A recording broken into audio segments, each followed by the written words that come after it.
Uma produção WGBH Boston associada a Harvard University. Qual a coisa certa a fazer?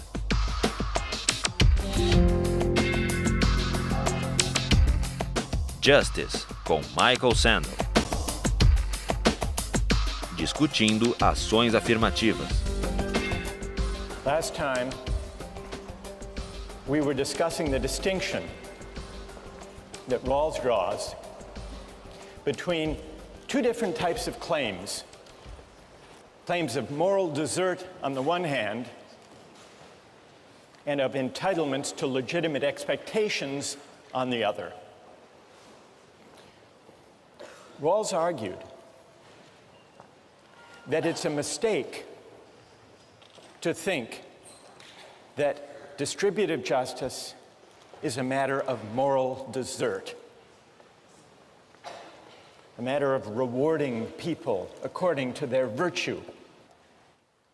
Today we're going to explore that question of moral desert and its relation to distributive justice, not in connection with income and wealth, but in its connection with opportunities, with hiring decisions and admission standards.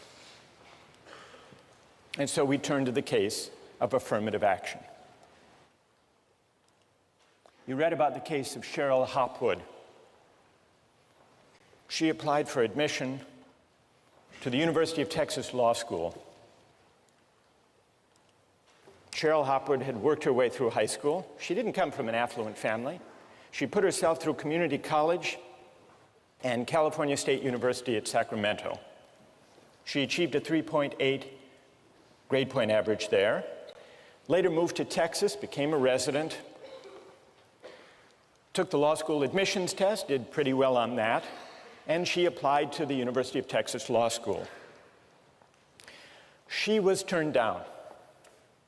She was turned down at a time when the University of Texas was using an affirmative action admissions policy. A policy that took into account race and ethnic background. The University of Texas said 40% of the population of Texas is made up of African Americans and Mexican Americans. It's important that we, as a law school, have a diverse student body. And so we are going to take into account not only grades and test scores, but also the demographic makeup of our class, including its race and ethnic profile. The result, and this is what Hopwood complained about, the result of that policy is that some applicants to the University of Texas Law School with a lower academic index, which includes grades and test scores, than hers, were admitted, and she was turned down. She said, she argued, I'm just being turned down because I'm white. If I were a member of a minority group, with my grades and test scores, I would have been admitted.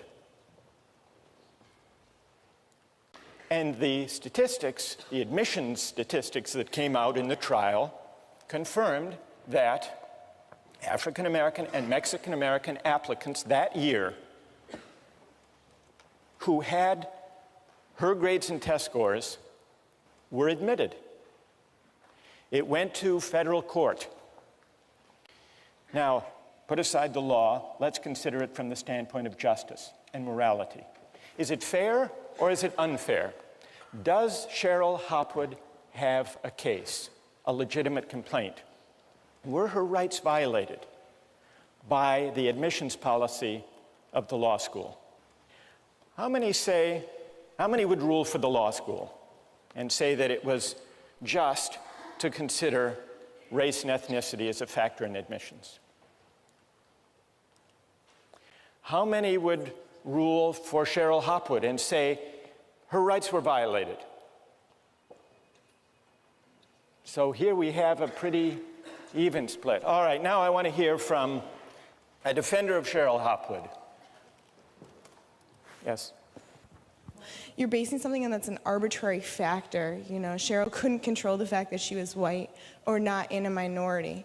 And therefore, it's not as if it was like a test score that she worked hard to try and show that she could, put that out there, that she had no control over her race. Good. And what's your name? Bree? Okay, Bree, stay right there. Now let's find someone who has an answer for Bree. Yes. There are discrepancies in the educational system, and majority of the time, I know this in New York City, the schools that minorities go to are not as well funded, are not as well supplied as white schools. And so there is going to be a discrepancy naturally between minorities and between whites if they go to better schools, and they will not do as well on exams because they haven't had as much help because of a worse school system. So let me just interrupt you to tell me your name. Anisha. Anisha, you're pointing out that minority kids may have gone, in some cases, to schools that didn't give them the same educational opportunity as kids from affluent families. Yes. And so the test scores they got may actually not represent their true potential. Because they didn't receive the same kind of help that they might have received had they gone to a school with better funding. All right. Anisha has raised the point that colleges still should choose for the greatest academic scholarly promise, but in reading the test scores and grades, they should take into account the different meaning those tests and grades have in the light of educational disadvantage in the background. So that's one argument in defense of affirmative action, Anisha's argument, correcting for the effects of unequal preparation, educational disadvantage. Now, there are other arguments. Suppose, just to identify whether there is a competing principle here, suppose there are two candidates who did equally well on the tests and grades, both of whom went to first-rate schools. Two candidates. Among those candidates, would it be unfair for the college or university, for Harvard, to say, we still want diversity along racial and ethnic dimensions, even where we are not correcting for the effects on test scores of educational disadvantage? What about in that case, Bree? If it's that one thing that puts, someone over the edge, then I guess that would be, justifiable. If everything else about the individual first, though, everything they consider about that person's, talents and where they come from and who they are without these arbitrary factors is the same. Without these arbitrary factors, you call it. But before you were suggesting, Bree, that race and ethnicity are arbitrary factors outside the control of the applicants. True, I would agree with that. And your general principle is that admissions shouldn't reward arbitrary factors over which people have no control. Right. All right. Who else? Who else would like to, thank you both. Who else would like to get into this? What do you say? Well, first of all, I'm for affirmative action temporarily, but for two reasons. First of all, you have to look at the university's purpose. It is to educate their students. And I feel that different races, people coming from different races have different backgrounds and they contribute differently to the education. And second of all, when you say they have equal backgrounds, that's not true when you look at the broader picture and you look at slavery. And this is kind of a reparation. I think affirmative action is a temporary solution to alleviate history and the wrongs done to African Americans in particular. And what's your name? David. David, you say that affirmative action is justified, at least for now, as a way of compensating for past injustice, the legacy of slavery and segregation. Right. Who wants to take on that argument? We need now a critic of affirmative action. Yes, go ahead. I think that what happened in the past has no bearing on what happens today, and I think that discriminating based on race should always be wrong, whether you're discriminating against one group or another. Just because our ancestors did something doesn't mean that that should have any effect on what happens with us today. All right, good. I'm sorry, your name is? Kate. Kate. All right, who has an answer for Kate? Yes. I just wanted to comment and say that... Tell us your name. My name is Mansour. Because of slavery, because of past injustices, today we have a higher proportion of African Americans who are in poverty, who face less opportunities than white people. And so because of slavery 200 years ago, and because of Jim Crow, and because of segregation, today we have injustice based on race. Kate? I think that there are differences, obviously, but the way to fix those differences is not by some artificial fixing of the result. You need to fix the problem. So we need to address differences in education and differences in upbringing with programs like Head Start and giving more funding to lower income schools rather than trying to just fix the result so it makes it look like it's equal when really it isn't. Yes. Well, with regard to affirmative action based on race, I just want to say that white people have had their own affirmative action in this country for more than 400 years. It's called nepotism and quid pro quo. So there's nothing wrong with correcting the injustice and discrimination that's been done to black people for 400 years. Good. Tell us your name. Hannah? Hannah. All right, who has an answer for Hannah? And just to add to Hannah's point, because we need now someone to respond.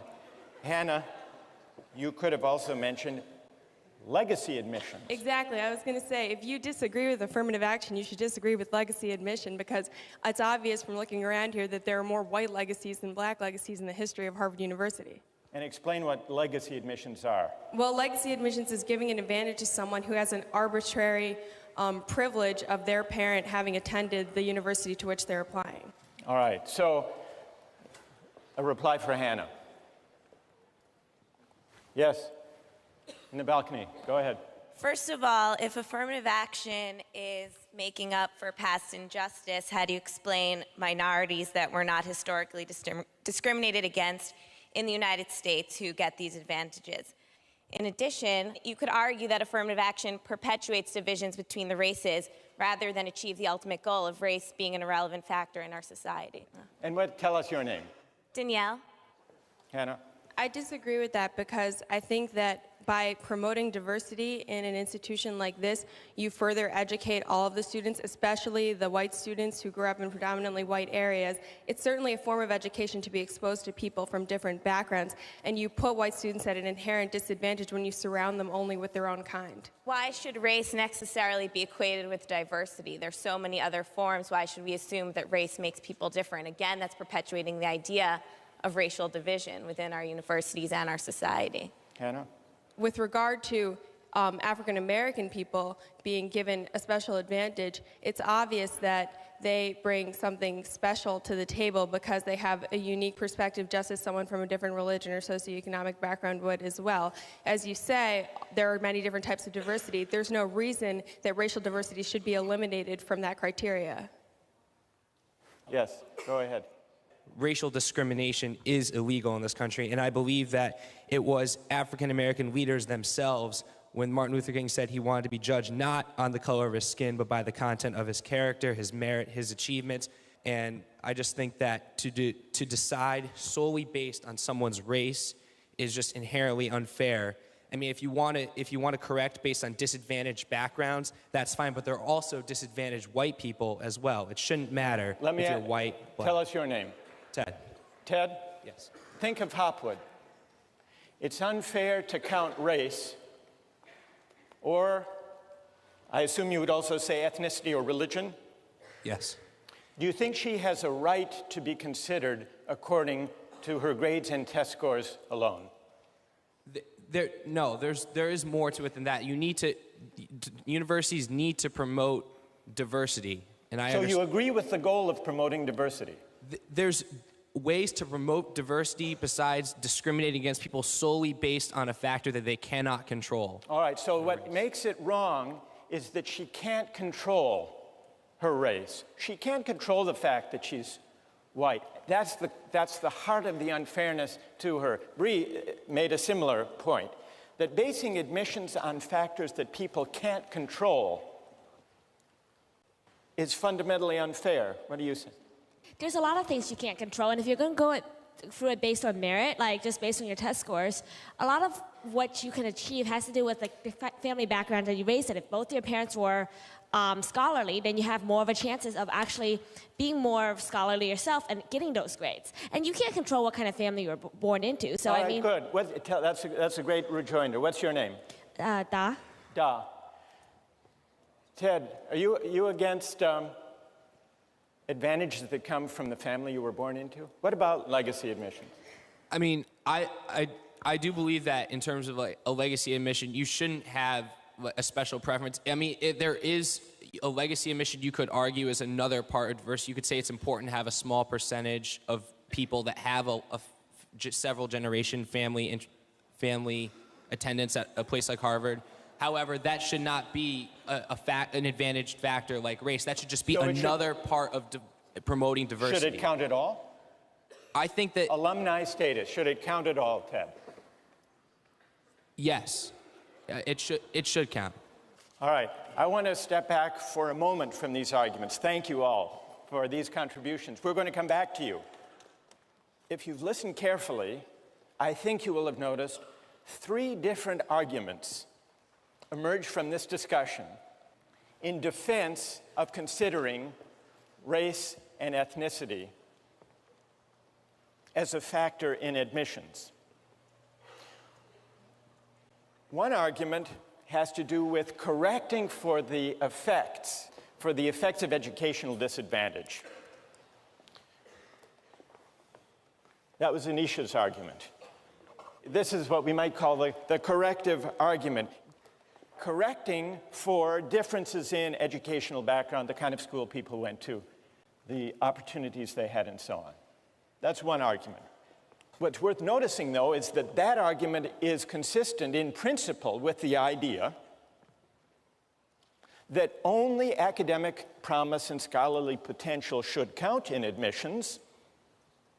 We just need to go beyond test scores and grades alone to get a true estimate of academic promise and scholarly ability. That's the first argument.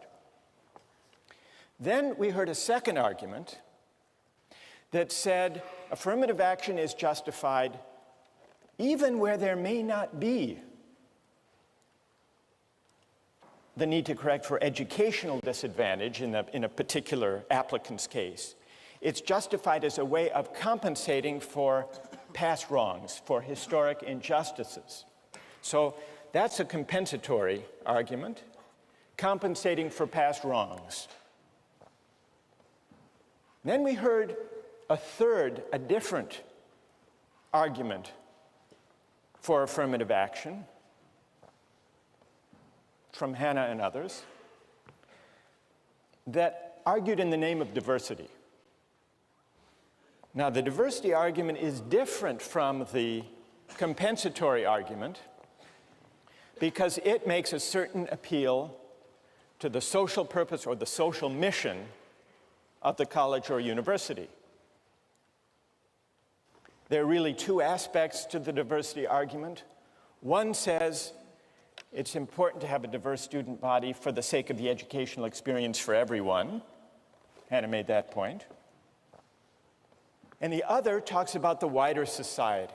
This was the argument made by the University of Texas in the Hopwood case. We need to train lawyers and judges and leaders, public officials, who will contribute to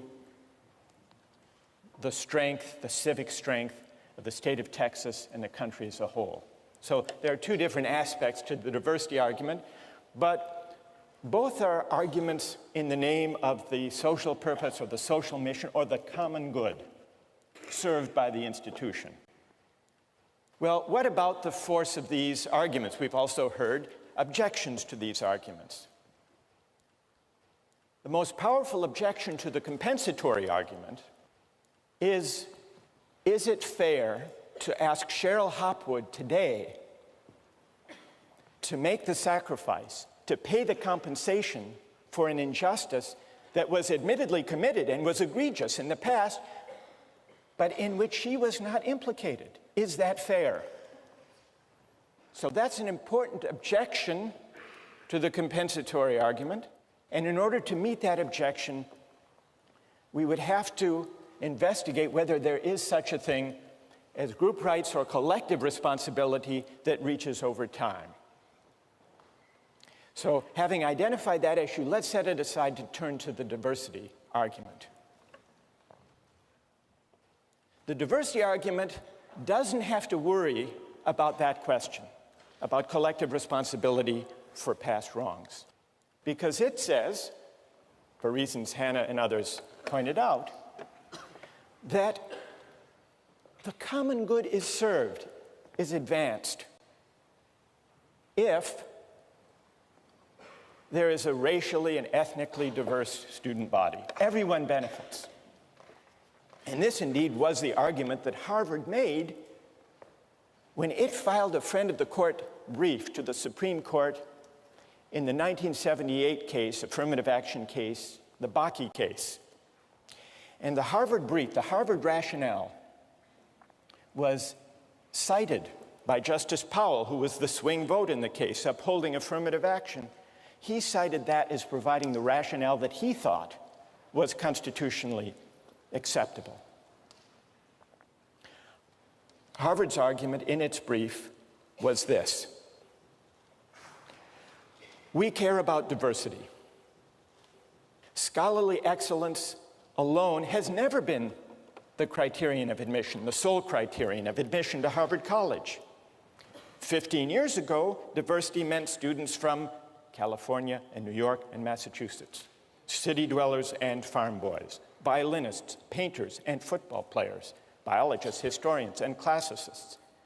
The only difference now, Harvard argued, is that we're adding racial and ethnic status to this long list of diversity considerations.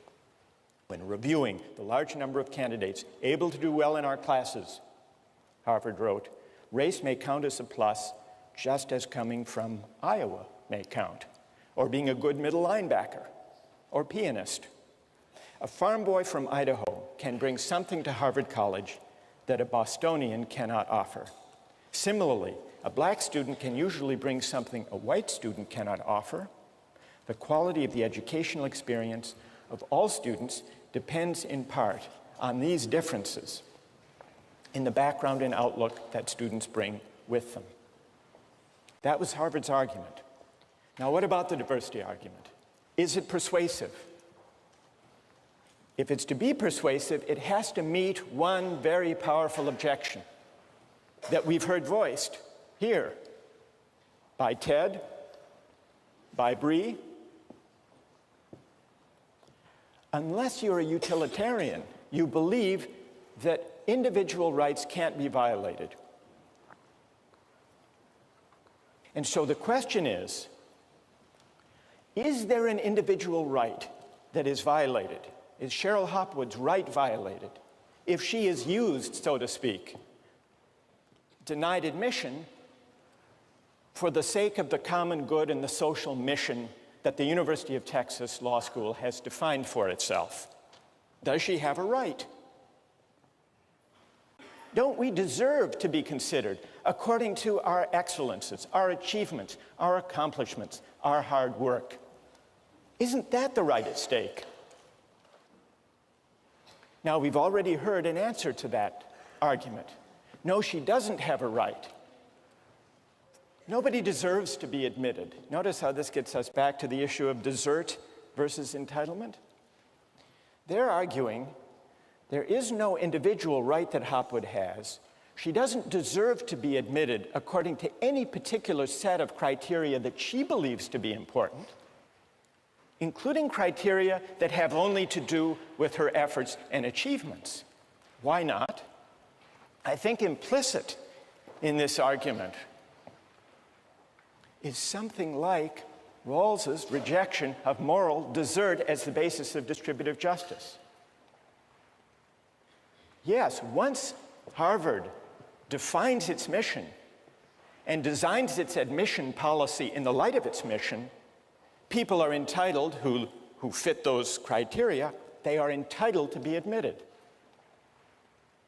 But according to this argument, no one deserves that Harvard College define its mission and design its admission criteria in the first place in a way that prizes the qualities they happen to have in abundance. Whether those qualities are test scores or grades or the ability to play the piano or to be a good middle linebacker or to come from Iowa or to come from a certain minority group. So you see how this debate about affirmative action, especially the diversity argument, takes us back to the question of rights, which in turn takes us back to the question of whether moral desert is or is not the basis for distributive justice. Think about that over the weekend, and we'll continue this discussion next time.